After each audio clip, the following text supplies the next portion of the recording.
Hai, Assalamualaikum warahmatullahi wabarakatuh. Bertemu lagi dengan kakak Bambang Wijanarko. Hari ini adik-adik akan belajar tentang apa?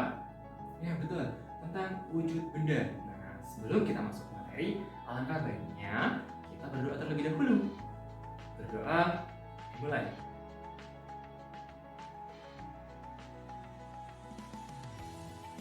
Amin. Nah, pembahasan hari ini tentu berhubungan dengan pembahasan kemarin, di mana adik-adik sudah belajar tentang wujud benda atau benda-benda yang ada di sekitar kita, seperti benda yang ada di rumah, benda-benda yang ada di lingkungan, benda-benda yang ada di sekolah, kantor, maupun tempat pembelajaran. Nah, adik-adik pasti sudah tahu tuh apa tuh benda, wujudnya itu seperti apa, untuk pembahasan yang kemarin. Nah, biasanya kan benda yang ada di rumah, di sekolah maupun di luar atau lingkungan itu pasti berbeda sesuai dengan fungsi dan kegunaannya. Nah, dari itu kita hari ini akan belajar tentang wujud benda. Nah, ada yang tahu wujud benda itu apa? Nah, wujud benda, setiap benda pasti memiliki wujud. Nah, wujud itu adalah bentuk adik-adik, di mana setiap benda itu memiliki bentuk yang punya ciri khas terhadap benda tersebut. Nah, wujud adalah isi dari suatu benda atau zat. Nah, jika menyentuh atau memegang suatu benda, maka akan merasakannya. Nah, sama halnya dengan kakak ini memegang benda atau satu buah spidol. Nah, spidol ini memiliki bentuk yang lonjong, panjang, dan melingkar. Nah, ketika kakak merasakan memegang benda ini, itu maka akan merasakan bahwa benda ini melingkar dan panjang pastinya. Nah, maka dari itu benda dapat kita rasakan nanti kita rasakan menggunakan indera peraba dan dapat kita lihat menggunakan indera penglihatan. Nah, terus ada berapa sih kak wujud benda itu? Nah, wujud benda dan ada di baca di sini ada padat, cair, dan gas. Ada tiga. Nah, yang pertama ada benda padat. Nah, benda padat itu artinya benda yang wujudnya padat dan mempunyai bentuk tertentu. Nah, benda padat itu seperti yang contohnya kakak pegang ini. Nah, ini benda padat adik-adik, namanya benda yang emang udah nggak bisa lagi dirubah. Intinya benda ini nggak bisa kakak rubah, nggak bisa kakak bentuk ini malah nanti jadinya patah. Nah, itu merupakan benda yang padat. Nah, terus ciri-ciri dari benda yang padat. Nah, ciri yang pertama, bentuk dan volumenya tetap. Nah, ini kakak sudah menjelaskan tadi bahwa bentuk dan volume di dalamnya itu akan tetap. Nah, itu namanya benda padat.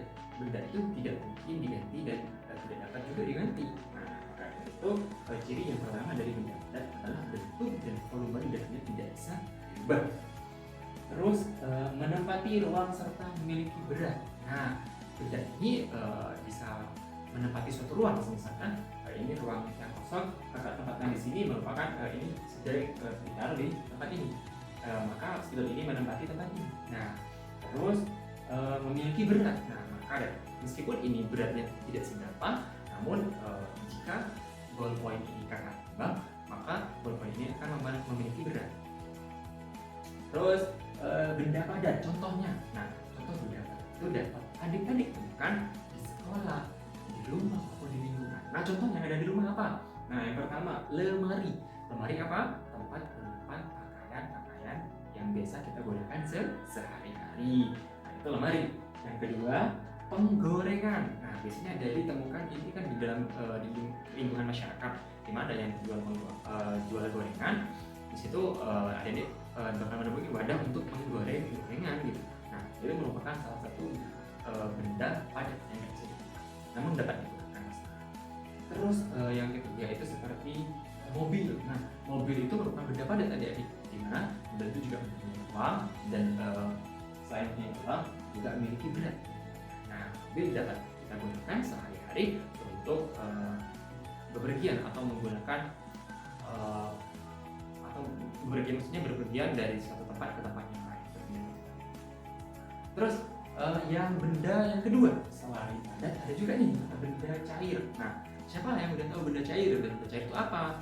Nah, nih benda yang mempunyai volume dan bentuk yang berubah-ubah. Nah, benda ini malah kebalikan dari benda yang ini tadi. Nah, benda cair itu benda yang kalau kita tempatkan di tempat tertentu, tempatnya yang berbeda-beda, maka benda itu akan berubah dan mengikuti bentuk.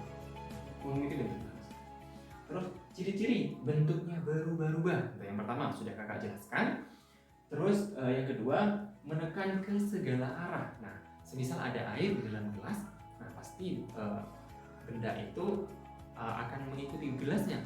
Misalkan ada bahan bakar di tangki, maka bahan bakar itu akan mengikuti bentuk tangki. Terus dapat meresap melalui celah. Nah, makanya itu benda cair itu dapat masuk ke benar-benar salah-salah yang memang sulit untuk dicegah. Terus memiliki berat. Nah, sama halnya dengan benda padat tadi, bahwasannya benda cair itu juga sama memiliki berat di dalamnya. Nah, sama-sama punya berat, namun ciri-cirinya pasti berbeda. Terus contoh benda cair. Nah, seperti yang pertama, minyak goreng. Nah, adik-adik pasti udah tahu kan minyak goreng itu digunakan di mana? Nah, biasanya orang tua kita menggoreng itu menggunakan minyak goreng. Nah, minyak goreng itu merupakan benda cair untuk memasak atau menggoreng makanan. Nah, itu benda cair. Yang kedua, kecap. Nah, kecap itu biasanya kita temukan di tempat bakso kan? Biasanya sandingnya sama saus. Nah, maksudnya kecap ini merupakan benda cair yang memang digunakan dalam kehidupan sehari-hari dan dalamnya itu akan mengikuti bentuknya. Terus yang ketiga, saus. Nah, saus tadi ini yang sudah kakak jelaskan dan seperti itu. Nah, terus ada lagi contoh benda cair itu oli ya adik-adik. Nah, biasanya oli itu ketika bapak kita atau ayah kita itu sedang membenahi motor, maka kita tahu pasti salah satunya yang dibenahi adalah mengganti oli. Nah, oli yang biasanya dikeluarkan itu adalah bentuk cair. Nah, yang terakhir, jenis gas. Nah, gas ini sulit memang untuk kita lihat atau kita temukan, namun ada dalam kehidupan kita.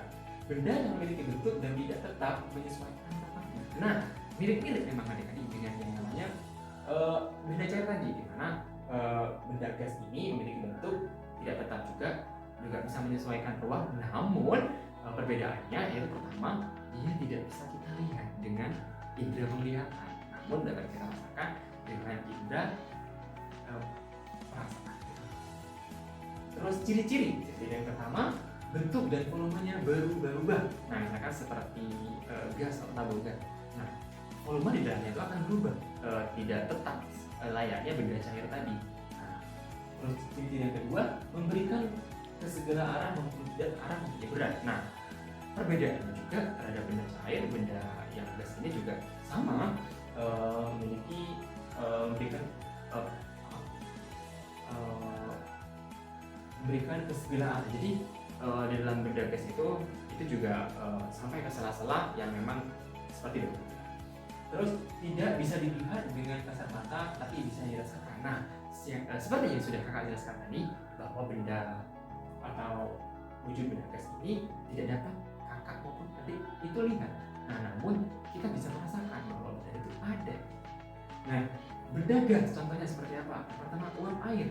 Nah, ketika orang tua atau ibu kita sedang memasak, maka di dalam benda itu pasti beliau kan masak air. Nah, uapnya itu uap panas itu merupakan benda gas. Nah, benda gas itu tidak dapat kita lihat, namun bisa kita rasakan panasnya.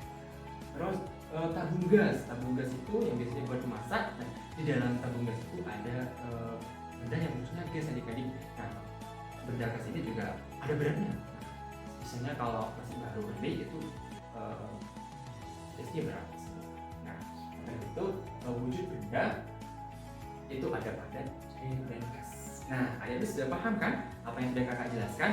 Di mana wujud benda itu ada padat, cair, dan gas. Di mana setiap wujudnya atau setiap jenisnya memiliki ciri dan karakteristik yang membedakan di antara ketiganya. Nah, seperti itu. Oke, pembahasan untuk atau materi pembelajaran untuk hari ini sudah cukup. Kurang lebihnya mohon maaf. Wassalamualaikum warahmatullahi wabarakatuh.